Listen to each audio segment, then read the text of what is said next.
लीजिए सुनिए विश्वंभर नाथ शर्मा कौशिक की लिखी कहानी पहाड़, मेरी यानी समीर गोस्वामी की आवाज में। पंडित केदारनाथ त्रिवेदी की आयु 40 वर्ष की लगभग थी। वैसे तो त्रिवेदी जी अच्छे व्यक्ति थे, परंतु उनकी बुद्धि प्रायः उनसे असहयोग कर बैठती थी। हठी भी वे इतने थे कि एक बार जो बात पकड़ ली फिर उसे बड़ी कठिनता से छोड़ते थे, और छोड़ते भी थे जब स्वयं उनको उससे कोई हानि अथवा क्लेश होता था। गर्मी का मौसम था। त्रिवेदी जी अपने एक मित्र के यहाँ बैठे हुए थे। दो एक अन्य परिचित भी वहां उपस्थित थे। एक महाशय बोले, इस बार कहीं पहाड़ जाना चाहिए। पहाड़ जाने में कितना खर्च लगता है? दूसरे व्यक्ति ने पूछा। अरे भाई, शिमला मसूरी नैनीताल जाओ तब तो खर्च अधिक पड़ता है। मुख्य समस्या निवास स्थान की है। रहने की जगह बड़ी महंगी मिलती है।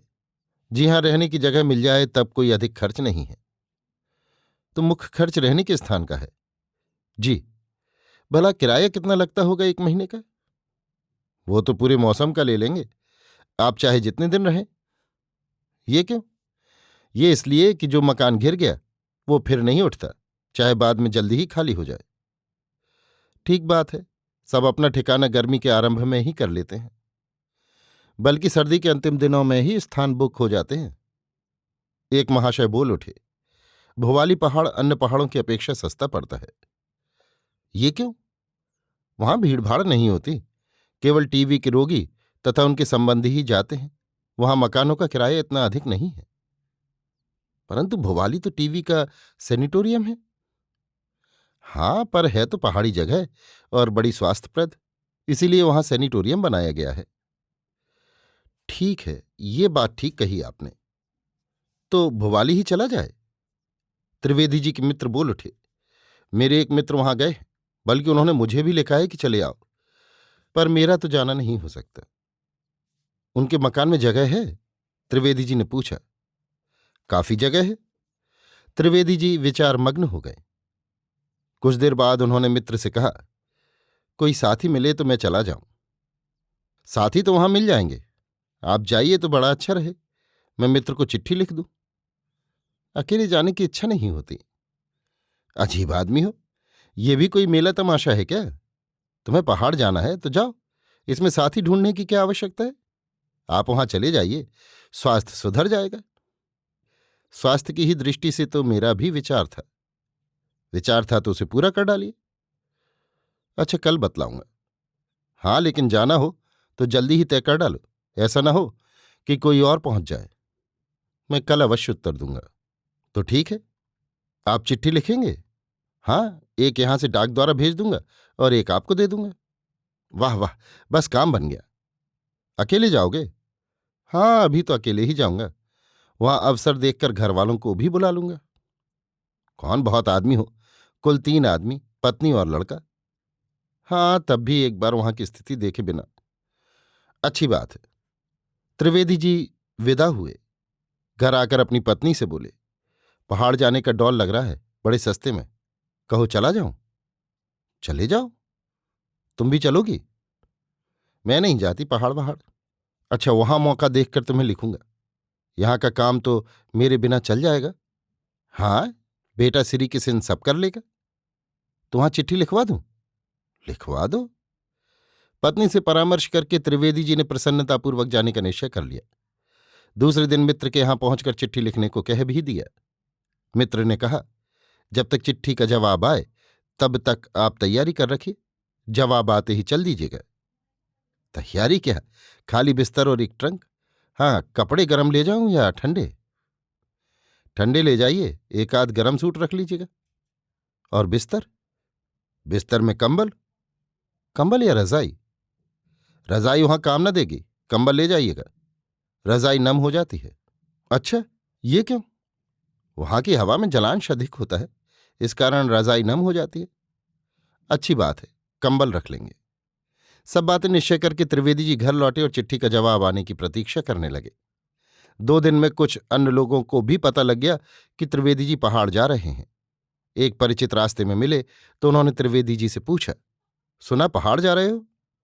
हाँ, इरादा तो है। कहाँ जाओगे, मसूरी या नैनीताल? भोवाली। तभी तो वहां स्वास्थ्य अधिक सुधरेगा। वहां का जलवायु उत्तम पाकर ही तो वहां सेनिटोरियम बनाया गया है। मित्र ने मुस्कुराकर कहा, यह बात शायद और लोगों को नहीं मालूम।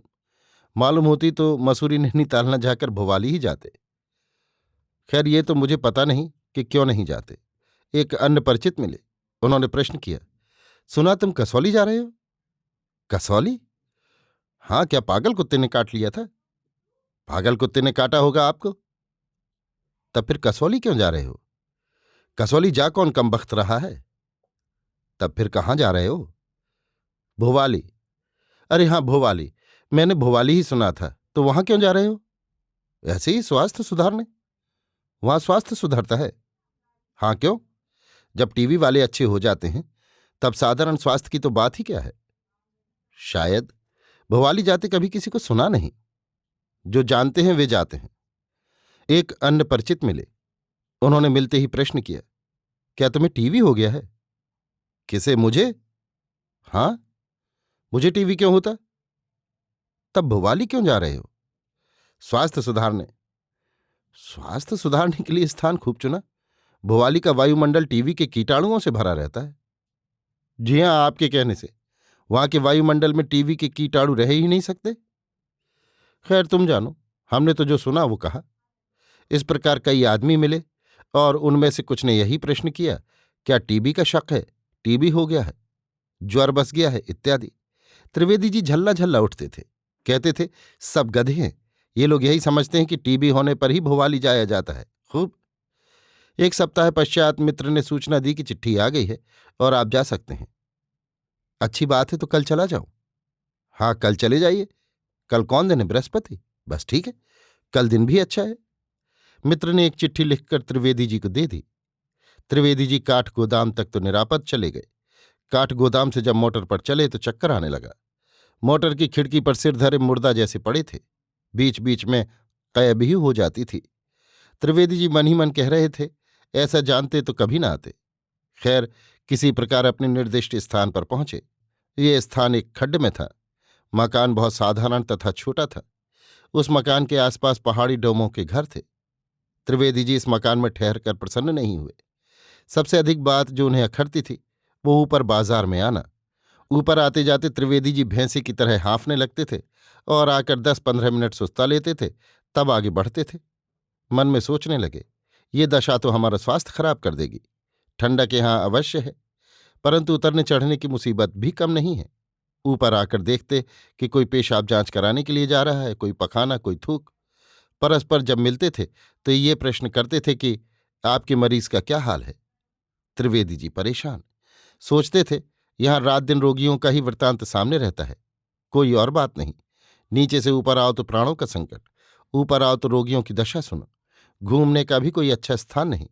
बाजार बिल्कुल छोटा सा, अन्य सब जंगल, उतार चढ़ाव, इसी का नाम पहाड़ है। एक दिन त्रिवेदी जी को लौटने में कुछ विलंब हो गया। अंधेरा हो चला। लोगों ने पहले से ही उन्हें सतर्क कर दिया था कि कभी कभी इधर भालू आ जाते हैं, उनसे होशियार रहना। त्रिवेदी जी चले तो चौकन्ने, तेज कदम लपके चले जा रहे थे और चारों ओर देखते जाते थे। न जाने क्यों उनको ऐसा प्रतीत हो रहा था कि किसी ओर से भालू उन पर झपटना ही चाहता है। कुछ दूर पर एक पहाड़ी कंबल ओढ़े आ रहा था। उसे देखकर त्रिवेदी जी समझे कि भालू है। बस इतना सोचना था कि बगटुट भागे। उतार पर आकर जल्दी जल्दी घबराकर जो उतरने लगे तो पत्थर पर पैर पड़ा। वो पत्थर लुढ़का तो आप भी उसके साथ साथ लुढ़कते नीचे चले गए। पीछे से 2-4 छोटे पत्थर उनकी छाती पर आकर लगे। त्रिवेदी जी समझे कि भालू ने छाती पर पंजा मारा, अतः हलक फाड़कर चिल्लाए, अरे दौड़ो, भालू ने खा डाला। कुछ डौम दौड़ पड़े। उन्होंने आकर त्रिवेदी जी को उठाया। त्रिवेदी जी बोले, भालू। एक डौम बोला, भालू यहां कहाँ पंडित जी? मैंने खुद अपनी आंखों से देखा। भालू इधर कम आते हैं, बहुत कम में ही आज का दिन होगा। त्रिवेदी जी को लाख समझाया गया पर उन्होंने न माना। बोले, अपनी आंखों से देखे को कैसे झूठ मान लूं। त्रिवेदी जी का शरीर कई जगह से छिल गया था। पैर में मोच भी आ गई थी। लंगड़ाते हुए निवास स्थान पर पहुंचे। वहां जाकर अपने अतिथेय से बोले, बस मैंने तो भर पाया, अब कल चला जाऊंगा। क्यों क्यों? अजी बस रहने दीजिए। बड़े नाम सुने थे पहाड़ के, यहां आकर सब कलई खुल गई। सवेरे उठो तो चारों तरफ घटाटोप पहाड़, जानो कैद खाने में पड़े। ऊपर जाओ तो जान निकल जाती है, किसी तरह पहुंचो तो क्या देखो, कहाँ घूमो। मरीजों के हाल सुन सुनकर और जी घबराता है। आपको इन झगड़ों से क्या मतलब? आप अपना स्वास्थ्य सुधारिए। ये स्वास्थ्य सुधारने की बात है या बिगाड़ने की? मैं यहां रहूंगा तो बीमार पड़ जाऊंगा। अतिथेय ने कहा, आप भी क्या बात करते हैं? मैं बिल्कुल ठीक बात करता हूं। त्रिवेदी जी किसी तरह न माने, और यद्यपि उनके पैर की मोच पूर्णतया ठीक नहीं हुई थी, तथापि वे वहां से चल दिए। त्रिवेदी जी ने घर आकर कसम खा ली कि वे पहाड़ पर कभी न जाएंगे, और भुवाली तो कदापि नहीं जाएंगे। अभी आप सुन रहे थे विश्वंभर नाथ शर्मा कौशिक की लिखी कहानी पहाड़, मेरी यानी समीर गोस्वामी की आवाज में।